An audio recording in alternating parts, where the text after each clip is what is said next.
I don't usually work on Sundays, but I needed some extra cash, so I took an early shift and I got home around 2 p.m. I live in a small apartment building. My place is on the first floor, along with another unit that belongs to a guy who's rarely home. On the ground floor, there's Mrs. Rogue, and above me, on the second floor, are 2 other flats. One owned by an elderly couple, the other by a family I've never actually met. I've only ever heard them. The kids stomping down the stairs in the mornings, whining about getting ready for school, muffled conversations, the clatter of dishes. After 10 p.m, it usually goes quiet. That afternoon, as I searched for my keys outside my door, I could hear voices upstairs. They were low, hurried and tense. I couldn't make out what they were saying, but it sounded serious. I finally found my keys and unlocked my door, but I didn't step in right away. For some reason, I just stood there listening. The second my door creaked open, the voices above stopped. Instantly. As if they were listening now. I froze. The air thickened with silence. Then I heard a single step from the floor above. Slow, deliberate. My chest tightened. Without thinking, I stepped inside and shut the door quickly behind me. I tried to shake it off, unpacked my groceries, did a few chores, until I noticed something faint in the background. Music. Singing.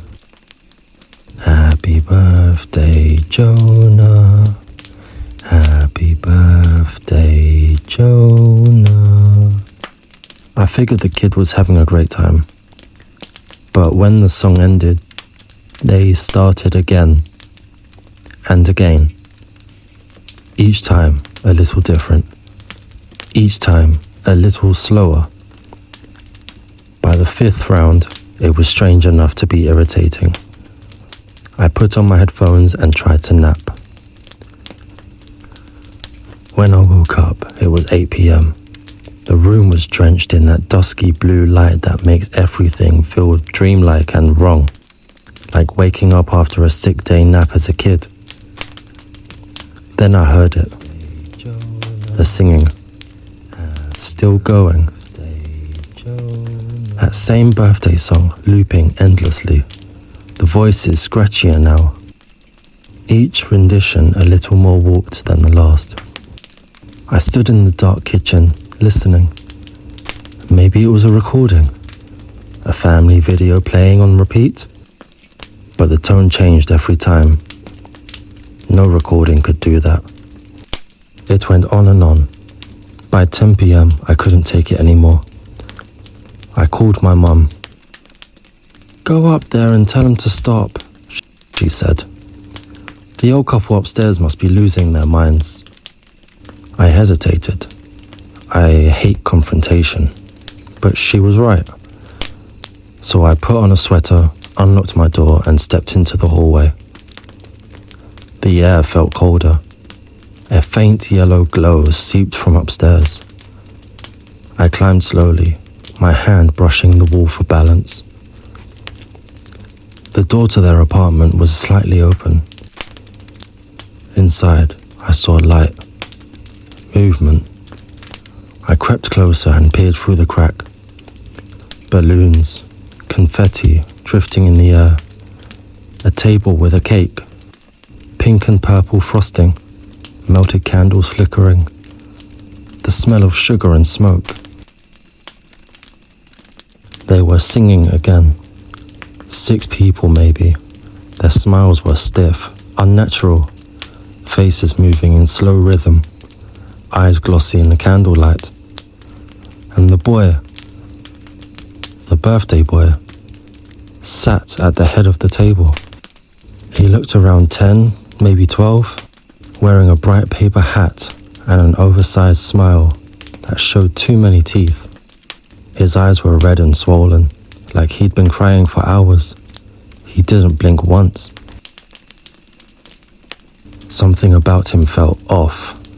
His teeth, they were crooked, yellowed, they belonged to an adult. I must have been staring too long because suddenly he looked at me. Our eyes met. Every muscle in my body seized.